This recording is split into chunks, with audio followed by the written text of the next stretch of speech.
All right, thanks for tuning back in. This will be my last segment for today. I just want to talk briefly, relatively briefly, about the situation in the south of Ukraine, specifically Kherson province and the part of Zaporozhye province that is under Russian control. So Kherson is almost entirely under Russian control. Zaporozhye is about two-thirds geographically under Russian control, probably not quite so much of the population. But regardless, what is happening in these two areas is very interesting, very interesting. So when Russia went in, their original plan, of course, was to for the Ukrainian government to sort of collapse or change, and that they could just have a more favorable Ukrainian government, and then they can leave and just go, and that's it. That's it, and weren't planning for a really long war. And how do we know that? Well, among many other ways that we know that is the fact that when Russian soldiers went into Kherson City and they went into Berdyansk City and Melitopol and many other settled points in the south of Ukraine, they did not take down the Ukrainian flags. They did not replace initially the Ukrainian mayors and so forth. So all of the symbols of the Ukrainian state there remained, and people were really confused because they were like, "Well, look, a lot of people there really, really like Russia, but it's clearly a very very a Russian speaking part of Ukraine. There's not a hell of a lot of Ukraine nationalist fanatics from the south of Ukraine. It's just not. But people were very hesitant about cooperating with the Russian military authorities because they didn't want to be targeted, because they didn't know if the Russians are coming or going or what, because the Ukrainian flags are still up, right? For one, right? And all the people that were in charge under Ukraine are still in charge, and it's like, okay, I mean, what's the score here, right? I mean, we're not. I'm not gonna raise my head and say, oh, Russia, Russia, and I'm gonna, all the police basically quit, or they were kind of still coming to their stations but not really answering calls or whatever, because they didn't want to be seen as collaborators. Because if Russia leaves, they still want to keep their jobs, and second, they don't want to go to jail because they cooperated with Russian police or Russian military police or whatever.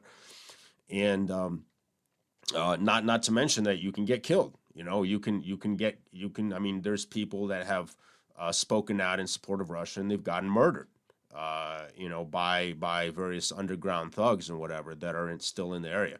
And I've covered that. I cover that in my blog, and it's very sad. I mean, they will kill you. I mean, they will. There's absolutely a lot of people that will kill people who speak out for Russia. I mean, it's happening throughout the Ukraine, but even in Russian-controlled areas. Not to mention that the even the Ukrainian top government officials in Kiev, I believe up to and including, if I'm not mistaken, the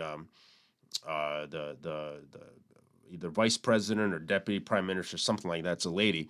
But anyway, these people have said publicly that, look, if you're a Ukrainian government official, in these occupied areas, and you cooperate and collaborate with Russia, you are signing your own death warrant. And people were intimidated, and but that was before. What's happening now is finally Russia kind of woke up and said, look, we're not leaving, because obviously this is now a war between the NATO countries and Russia, basically for extinction, and they've already spent so much, blood and treasure to take what they've taken of Ukraine, that now they're not going. They're not going. And what they're doing now is they're slowly incorporating these southern Ukrainian provinces into Russia. So what they've done is, well, in recent weeks, last few weeks, they've taken down all the Ukrainian flags.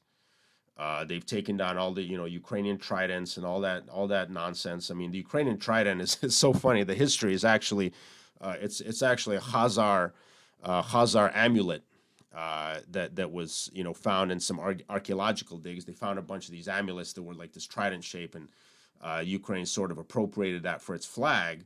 It has nothing to do with Slavic history or anything like that. But anyway, so they've taken all those down, and they've restarted the Eternal Flames at the World War II memorials, and which is a really big deal because the Ukraine had turned the gas off. They hadn't dismantled the memorials, but they turned the gas off. So that's all come back. What they've done is they've now replaced quite a bit of the civil authorities. They've got new mayors. They've got, they're reconstituting a new sort of loyalist police forces. And what's most interesting is they are now starting to pay out welfare benefits and pensions and so forth in rubles.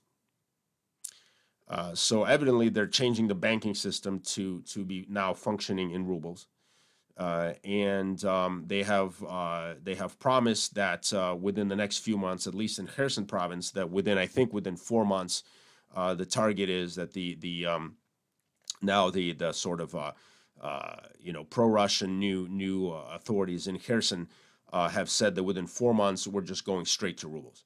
There won't even be any Ukrainian currency here at all. Right now, it's still legal, but they're trying to pay the salaries and the pension benefits in rubles. But you can still buy and sell using a Ukrainian hryvnia currency. But in 4 months, the target is there won't be any Ukrainian currency at all. So they're moving to the ruble.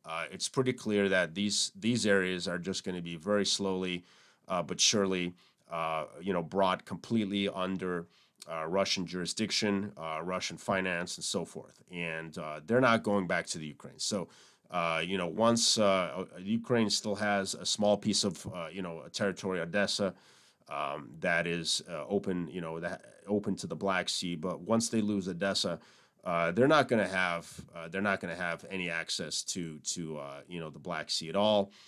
Russia is going to completely control the export routes there, and Ukraine is just going to be basically sort of a rump state, landlocked and west of the Dnieper, presumably. And it's unfortunate, but this is what happens when you escalate and escalate and escalate. The best thing would have been to cut a deal, pressure Zelensky to cut a deal, say, okay, look, we recognize we're not going to get the Donbass back. We recognize we're not going to get the Crimea back. We're going to be neutral. We're going to flush out our Nazis and so forth. And they should have done that. Now they're going to lose everything. Keep in mind that the major population centers, with the exception of Kiev, which is really sort of a city of government employees that has almost no economic value at all. It's an administrative center that sort of collects the wealth of the rest of the country. But aside from Kiev, there's really no major, really truly substantial population and economic centers that are going to stay within the new Ukraine, that is to say Western Ukraine. I mean, everything of value, almost everything of value, other than some farmland, is going to go to Russia. And we see it happening. It will be incorporated into Russia.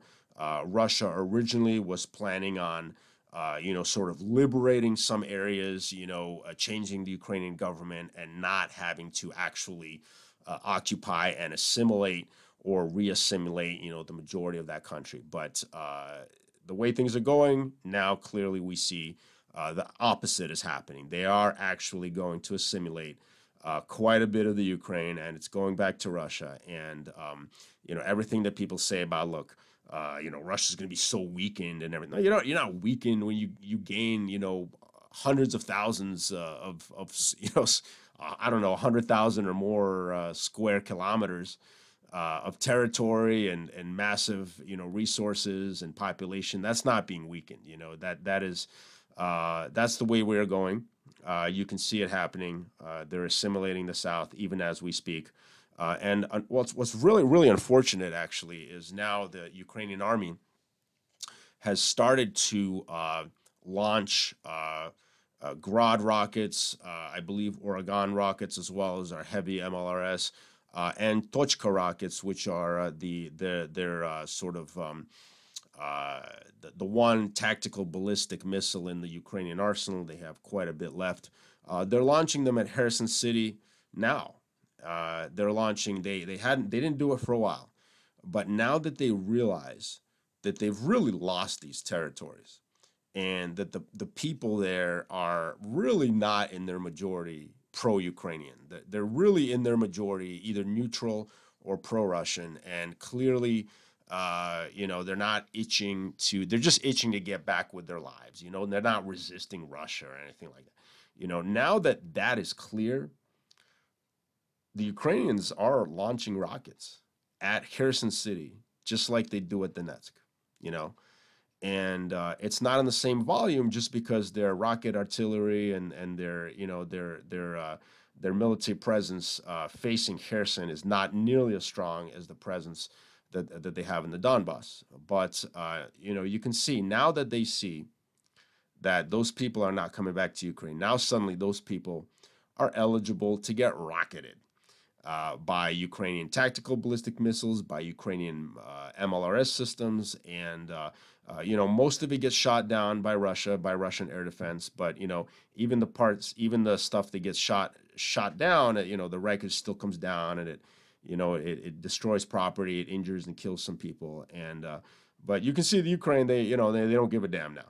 It's not their. They consider now it's not their people, and anymore basically, and it's open season.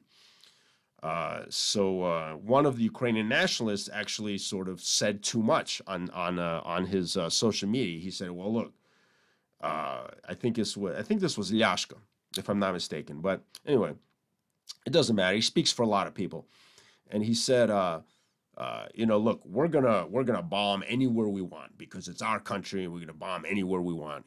That's our decision." Oh, yeah, with a mindset like that, you're going to lose a lot more than just Kherson. And you're going to turn people against you. And then you're going to wonder, why do these people not want to be part of Ukraine? Well, you can't fix stupid. Thanks for watching.